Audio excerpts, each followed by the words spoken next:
France के nice में तीसरा संयुक्त राष्ट्र महासागरीय सम्मेलन चल रहा है और इस सम्मेलन के दौरान लगभग 20 देशों ने हाई सी ट्रीटी पर हस्ताक्षर किए हैं।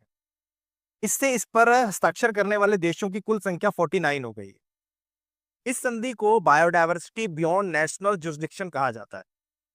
तो हमें देखना होगा कि हाई सी क्या है। तो किसी भी तटीय देश की तट रेखा से लगभग 200 नॉटिकल माइल तक का जो क्षेत्र होता है उसे कहते हैं एक्सक्लूसिव इकोनॉमिक जोन। इस क्षेत्र में जितने भी लिविंग नॉन लिविंग संसाधन होंगे उस पर उस देश का अधिकार होता है। लेकिन 200 नॉटिकल माइल से आगे का जो क्षेत्र है, एक्सक्लूसिव इकोनॉमिक जोन से जो आगे का क्षेत्र है, वहां पर किसी भी देश का क्षेत्राधिकार नहीं होता।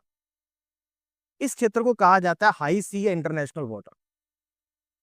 तो इस क्षेत्र में जैव विविधता के संरक्षण के लिए, उसके सस्टेनेबल यूज के लिए इस संधि को लाया गया था और इस संधि को अपनाया गया 2023 में और भारत ने 2024 में इस पर हस्ताक्षर किए। तो इसके मुख्य रूप से 4 उद्देश्य बताए जाते हैं। पहला तो ये कि जैव विविधता के संरक्षण के लिए इस हाई सी के क्षेत्र में मरीन प्रोटेक्टेड एरियाज को स्थापित किया जाए।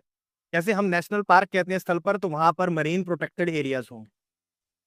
दूसरा, इस हाई सी के क्षेत्र में जो भी जैविक संसाधनों का यूज करके लाभ प्राप्त होगा, उनका सभी देशों में निष्पक्ष बंटवारा होगा और समानता पूर्वक बंटवारा होगा। तीसरा इसका उद्देश्य है कि यहाँ पर जो भी गतिविधियां होंगी, जैसे डीप सी माइनिंग हो रही है या कार्बन को अवशोषण करने वाला कोई भी प्रोजेक्ट चल रहा है, तो उन सब का पहले इन्वायरमेंट इंपैक्ट असेसमेंट होगा। और चौथा इसका उद्देश्य ये है कि देशों के मध्य मरीन टेक्नोलॉजी का स्थानांतरण होगा ताकि सभी देश उस टेक्नोलॉजी का यूज करके सागरीय लाभ प्राप्त कर सकें और सागरों का संरक्षण कर सकें।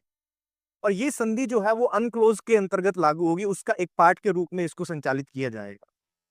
तो ये पूरा था आपका हाई सी ट्रीटी।